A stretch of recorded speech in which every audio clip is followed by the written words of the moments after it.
अस्सलाम वालेकुम everyone, welcome back to Greentech solar Pakistan. Fawad, छोटी छोटी शॉप्स हैं जहाँ पे हमें एक पंखा, एक लाइट, दो पंखे, एक लाइट, दिन में तो लाइट भी नहीं, सिर्फ फैंस की ज़रूरत है और वहाँ पे लाइट आ ही नहीं रही। मोस्टली शॉप्स की बात कर रहे हैं, छोटी दुकानों की बात कर रहा हूँ मैं, जहाँ पे एटलीस्ट एक फ़ैन तो चलना चाहिए ताकि जो भी कोई सेलिंग कर रहा है, जो ट्रेड कर रहा है, वो आराम से बैठ सके। ऐसी सूरत हाल में सोलर सिस्टम क्या कर सकता है 24 आवर्स के लिए, जिनकी दुकानें, जिनकी ज़रूरत 24 घंटे के लिए हैं, वो लोग क्या कर सकते हैं? कोई सिस्टम, कोई हल इसमें हमारे पास अवेलेबल है या मुश्किल है अभी लोगों के लिए?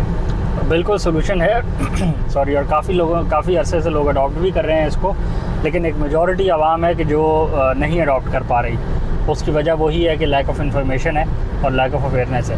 तो अगर आप एक पंखा और दो लाइट्स अगर आप चलाना चाह रहे हैं, छोटा सा स्टॉल है आपका, छोटी सी शॉप है आपकी, टायर शॉप है या ग्रोसरी फ्रूट की शॉप है या इसी तरह छोटी मोटी जो भी शॉप्स हैं, तो उस पर इतनी रिक्वायरमेंट होती है कि एक बंदा है तो उसके लिए एक पंखा होता है और बाकी दो मिसलेनियस लाइट्स होती हैं जो कि शाम में चलती है, दिन में तो चलती ही नहीं है। तो अगर आप रियल टाइम में चलाने की बात करें कि दिन में चल सकता है, तो दिन में चल सकता है।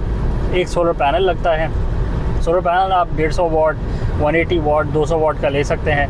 पाकिस्तान में इस वाटेज में इशू ये है कि इस वाटेज में आपको जेन्युइन सामान नहीं मिलता, आपको फेक कॉपी वाला सामान मिलता है जो कि ए ग्रेड के टियर 1 के पैनल्स भी नहीं होते। बट अब ऑप्शन ही है आपके पास, मार्केट में अवेलेबल ही है, तो आप क्या कर सकते हैं। तो अगर आप 150 वाट, 200 वाट का पैनल लेते हैं, बट अगर आप अच्छा पैनल लेना चाहते हैं तो आप 500 साढ़े 500 वाट का ले सकते हैं। टियर 1 का पैनल होता है, उसकी प्राइस भी आजकल क्या हो गई है, 22,000 20,000 यही प्राइस चल रही है ना, तो रेट उसके भी काफ़ी अफोर्डेबल हो गए। एक आपने वो पैनल ले लिया, एक उसके साथ आपको चार्ज कंट्रोलर चाहिए होता है, 4 से 5 हज़ार रुपये का चार्ज कंट्रोलर आता है, प्लस उसके साथ एक बैटरी लगती है जो आपकी गाड़ियों की बैटरी होती है, नॉर्मल बैटरी होती है, लेड एसिड वही लगता है। 8,000 रुपये की बैटरी, 4,000 रुपये का डीसी चार्जर, 10,000 रुपये की 20,000 रुपये का पैनल आपका 550 वाट का लगा लिया, तो आपका 32,000 रुपये का सेटअप बन गया। इसमें यह हुआ कि आपका बिजली का निज़ाम एक तय हो गया। अब आपको दिन में एक पंखा और 2-4 लाइटें आपकी फ्री में चलेंगी और रात में भी बैटरी दिन में चार्ज हो जाएगी उसी सोलर पैनल से, और रात में भी चलाना चाहें तो आप काफ़ी टाइम निकाल सकते हैं। एक लाइट जला लें, पंखा चला लें, आराम से निकल जाता है आपका, काफ़ी टाइम निकल जाता है। लोड शेडिंग हो ना हो, आप अपना छोटा मोटा जो काम है वो कर सकते हैं।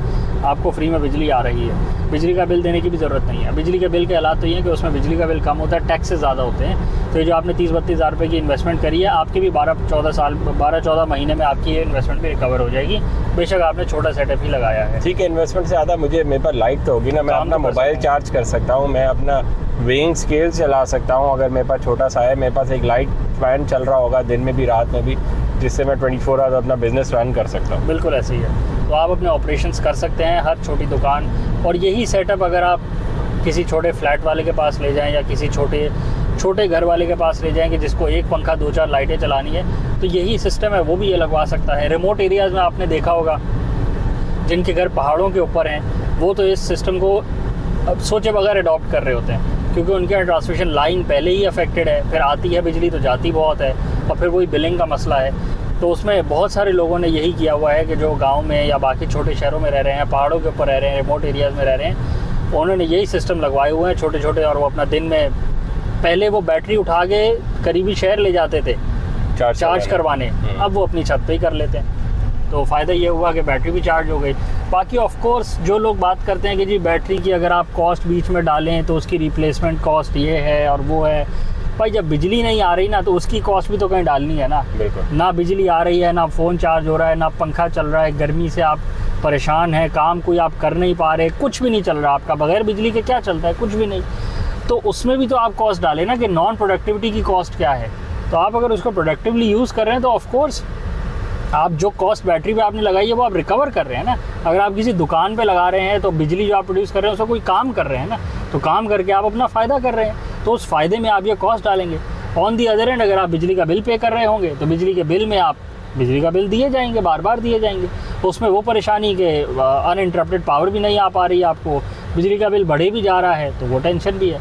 तो अगेन सिर्फ आप उसको कॉस्ट में डाल के आप बोलते हैं कि बैटरी की कॉस्ट बहुत ज़्यादा है और जी सिस्टम लगाना ही नहीं चाहिए, तो ये अप्रोच गलत हो। कॉस्ट ऑफ सकून है वो तो नहीं, आप उसकी कॉस्ट तो नहीं निकाल सकते। और कॉस्ट ऑफ जो वर्क है, काम करने के लिए भी तो बिजली चाहिए ना, वो नहीं दे पा रहे तो आपने खुद ही देनी है, तो आपको कुछ तो करना ही पड़ेगा ना। चलो वीडियो को आप करते हैं, चैनल को लाइक करें, सब्सक्राइब करें, ज़्यादा शेयर करें, कमेंट से बताएं अगर आपके एरियाज़ में ऐसे सिस्टम आपने देखे हों या आप यूज़ कर रहे हो, अगर आप यूज़र हो ऐसे सिस्टम के तो मेंशन करें क्या सेलिएंट फीचर्स हैं, क्या ड्रॉबैक्स हैं, किस तरह सिस्टम को इम्प्रूव किया जा सकता है, और इन सिस्टम्स में सबसे ज़्यादा आपकी नज़र में चोकिंग पॉइंट क्या है, क्या चीज़ है जो सबसे ज़्यादा तंग करती है इस पूरे सिस्टम में, क्योंकि हर सिस्टम के कुछ सेलिएंट फीचर्स होते हैं और ड्रॉबैक्स होते हैं। क्या चीज़ है जो लोगों को इस तरफ अडॉप्ट करने में मुश्किल आ रही है, क्या चीज़ इनको समझ नहीं आ रही, वो बताएं ज़रा, ताकि उसको और एक्सप्लेन करें। कॉस्ट बैरियर है, टेक्नोलॉजी बैरियर है, अंडरस्टैंडिंग का बैरियर है, इम्प्लीमेंटेशन बैरियर है, या फिर चीज़ें जल्दी ख़राब हो जाती हैं तो परेशानी का बैरियर है, क्या मसाइल है, मेंशन करें।